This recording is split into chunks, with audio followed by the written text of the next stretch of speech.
Britain wouldn't be Britain without refugees. Britain wouldn't be Britain without invaders, Gary. Sure enough, a lot of us came here as refugees, but this rather pales in comparison to those of us descended from settling peoples or invading peoples. The Celts, and then the Romans, and then the Anglo-Saxons, and indeed whoever came before or after or threaded throughout, such as the many Vikings. No! You're not allowed in here! He'll get letters! How did you even get out of here? Go! Yeah. And right, Gary. So when you say Britain wouldn't be Britain without X, if your argument is this is how it has always been, therefore this is how we should always go on, I must say I didn't have you pegged as such a conservative, but you do you. Nevertheless, you must concede by that logic that we as a nation need to go on being invaded. Oh, you already basically do believe that. That's what you're contractually told to believe. All right, good skills, Gary. Britain wouldn't be Britain without fish and chips. Yes, it would. Gary, look around you. Nowadays, we mostly eat kebabs and curries and pizzas and burgers, and it's still Britain. It's still no less British, because being British never had anything to do with the menus. Yes, that is why they are giggling up at the back there, I see you. You'll all be aware of the stereotype. Whatever feats of engineering for which the British are infamous, our culinary efforts are not among them. Which is hardly surprising, since nothing grows here natively except turnips, brambleberries, and a mysterious triangle of rhubarb. The Cornish pasties and the Eccles cakes have become somewhat quaint in comparison to the smorgasbord on display nowadays. But to repeat, Britain is no less British for having fancier menus. Because even the good people who prepare and serve those exotic, worldly foodstuffs from their British kitchens, as they enrich our culture, they enjoy and appreciate the British way of life in which they live, and the British things in it, such as football. I've worked in the bluest of blue-collar jobs, Gary, and in London no less. A Royal Mail sorting office is like a Benetton advert. I mean, any given depot, it's a triple rainbow across the continent. Some of them speak pidgin English at best, and some of them you would not know from Darren to listen to them. But what they all have in common, Gary, is their love of and passion for the beautiful game. The beautiful game that the British people invented and gifted to the world as its favourite sport by far. Personally, I don't like it, if I'm honest. I tried it when I was a lad at school at break time, jumpers for goalposts, let's not get into it. But it wasn't my thing, football. It was obvious early on that it wasn't my thing. But I couldn't possibly bring myself to resent those who love it, because they really love it. People love football as much as I could love any earthly pursuit. And I have been in those Royal Mail depots. I've seen men and many women from every nation on this earth come together and make the dullest of days brighter through their love of the beautiful game that this beautiful nation created. When are you going to turn on that, Gary? Hey? Football. Eton football, to give it its full name. How was that brought over to Britain? Was it invented by some disabled Turk as a means of kicking inflated care packages across an occupied gulf? Were trains invented by a lowly Marxist child in India who just wanted options when escaping from a war zone? And he was trans, and that's why we call them trains. When will that childishly fey joke I just told become legislative reality, Gary? What about rhubarb? Huh? Did we steal all the rhubarb? Why would we do that? I'm sorry, I'm several pages ahead of myself, and also behind, and I forgot the intro. Oi, Gary, have you ever thought about where I actually come from? The sea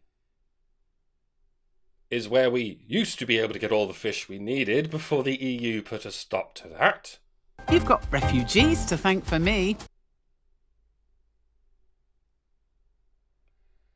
And refugees have got us to thank for all the free food. Would you say we've sufficiently thanked each other now? Can we perhaps draw a line somewhere?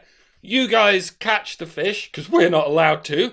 You guys sell us the fish for approximately stupid £99, and then you take up a dinghy full of illegal immigrants like a skipping stone and hoy it across the channel, whereupon hordes of disgruntled criminals drag their COVID-riddled farm shoes up the road and snuggle up in a complimentary 4-star hotel, where for free of charge we'll serve them the piping hot fish we just bought from you for 6 monkeys and a stupid. We've certainly come a long way from give a man a fucking fish. I must say, I can't quite recall where in this process we have any bastard to thank for anything, but have we done enough yet? With all these safety nets, we're webbing across everything. Have we done enough to say thank you for your ingenious decision to put batter on fish? Don't get me wrong, brilliant idea. We never would have thought of that. We'd have just kept on boiling it in the bag forever. I guess some other time we'll discuss the idea of, for instance, putting electricity in computing machines. That sort of thing's just a quaint novelty. Something you only ever order like once every 3 years when you've forgotten what it tastes like. But it's the giving you all of the above for free that I'm talking about. When do we get gratitude from the economic tourists, I mean refugees, for this extremely generous hospitality of ours? Thank you for telling us to revere those unlike us, but doing it both ways would be nice. Where are the national commercials saying, hey, refugees, you know where that hotel came from? You know where all these services you're taking advantage of are coming from? Believe it or not, it's the British people. It's the ongoing labour of British people of all races, keeping your ass floating on central heated sofas. So without British people, refugees wouldn't be refugees. They'd just be wandering into yet another fucking war zone from which they then have to escape again. Maybe, just maybe, you have the British people to thank for the comfort and security you're currently enjoying, and the leniently overlooked crimes you keep getting away with. No? That would be xenophobic. Okay. Thank fuck you guys aren't cunts. Thank all the fucks. This isn't just a cunty bunch of fucks cunting about. Well, as it happens, I'm a bit Spanish, a bit Portuguese. 16th century Jewish refugees brought me over. Okay. Thank you, Spain. Thank you, Portugal. Feel free to keep sending us all those Spanish and Portuguese refugees that you have. What is your actual point, please? And I've never heard any British people complaining about Jewish immigrants, except for one particular demographic of British people. Maybe we should ask those guys to leave, but hey, we like the kebabs too. No. Funny story, actually. Kebabs were not actually invented by kebabs. Are you Ronnie Corbett? No, I'm dead. He's dead. Why would Ronnie Corbett be a kebab? So it's not racist. Fair enough. Call that a history? We came over with French refugees. Protestants, I believe. You what, mate? Don't bring Tommy Cooper into this. I'm from fucking America. Everyone knows that. No, that is awful. Never do that again. It's a good point, though. the awful voice just made. Surely we all have to thank Sir Walter Raleigh for whatsoever we may do with potatoes. Some crafty Spaniard probably got there first, but such is the point I'm making. Were it not for the competitive imperialism of the European empires, were it not for their drive for far-reaching colonialism, particularly in the Americas, then the French would not have their potatoes, the Italians would not have their tomatoes, and the Belgians would not have their chocolate. No one would have any of these things, except the isolated tribes of Native Americans who have no idea what to do with them. They'd still be eating maize, and we'd probably still be eating turnips. It is not just the creators and the consumers that make the world go round. We have the movers to thank for most, if not all of this. The couriers, the deliverers, the people who bring the creations to the consumers. They are arguably the most thankable part of the process. Especially when the creator is just Mother Nature. And so is the consumer, come to think of it. You can thank Mother Nature all you like. She's not going to hear you, she's not going to care, and she's not going to change unless she feels like it. Do you know where apples come from? I mean, natively, originally, way back when. Kazakhstan, believe it or not. And it was way back when, as in before the political nation of Kazakhstan was even a glint in the syphilitic milkman's eye. Do we have Kazakhstan to thank for bringing us apples? Do we have the physical terrain of that area and the people who lived there thousands of years ago to thank for bringing us apples? No.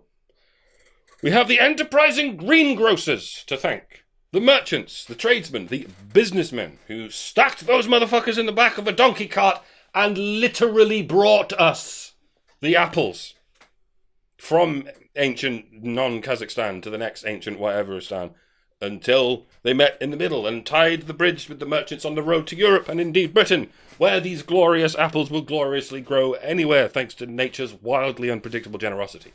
So race aside, ethnicity aside, even culture aside, who or what do we have to thank for the miracle of having apples hanging proudly and plumply from trees, thriving season to season in any given garden in any temperate zone?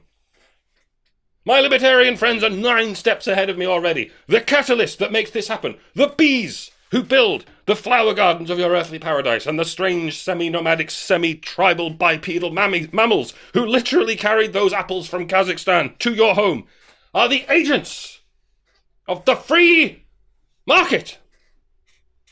And that is who I will be thanking this day, Mr. Lineker. That is who I will be thanking each and every day until I receive the slightest hint that you commie fuck-knuckles can even hold a candle to it. I said good day. Settled in the East End after we were chased out of France?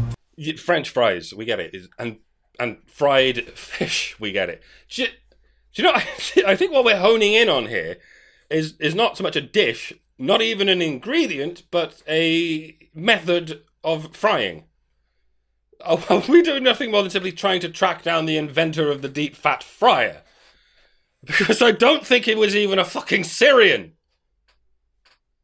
Let alone a North African, do you get me? Even in this god-awful attempt to yank at whatever heartstrings you could grab with your tentacles, all you can latch onto is France, Spain, Portugal, and Jews of no fixed abode.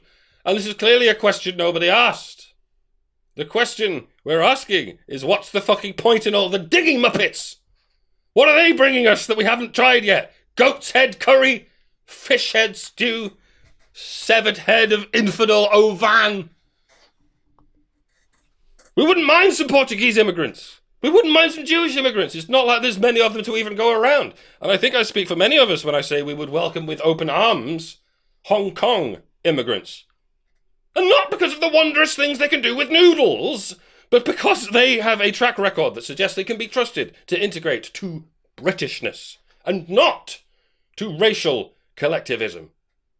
Nationalism may be imperfect, but it is infinitely preferable to racism. Yes, they are very different things. Well, I never. Do you remember the 90s, Gary? I remember. When you would advertise chopped up pieces of fried potato because you wanted the money.